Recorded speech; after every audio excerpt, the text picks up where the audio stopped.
প্রথম যেদিন আমার স্বামী আমার গায়ে হাত উঠাইছিল সেদিন আমি আমার মাকে ফোন দিয়ে বলেছিলাম, মা আজকে আমার স্বামী আমার গায়ে হাত উঠিয়েছে।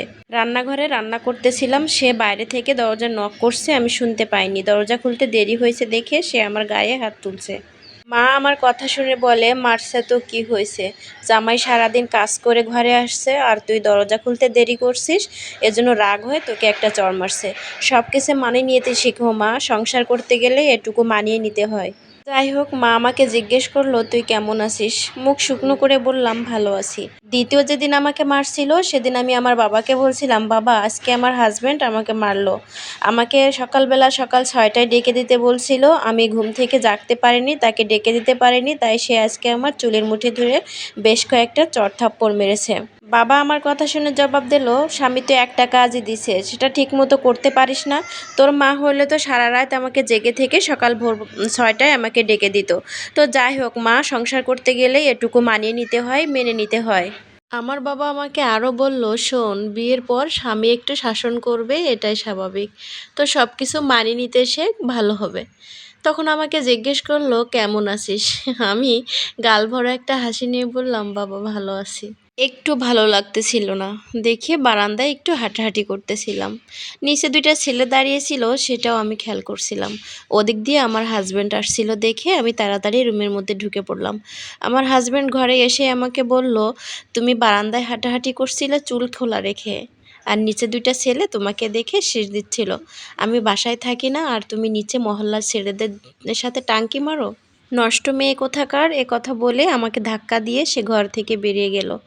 আমি বুঝলাম আমার বাবা মা যখন আমার কথা বুঝে না, তখন বড় ভাইয়াকে একটু ফোন দিয়ে দেখি। বড় ভাইয়াকে ফোন দেওয়ার সাথে সাথে ওপাশ দিয়ে ভাবি অনেক কান্নাকাটি করছে, সেটা শুনতে পেলাম।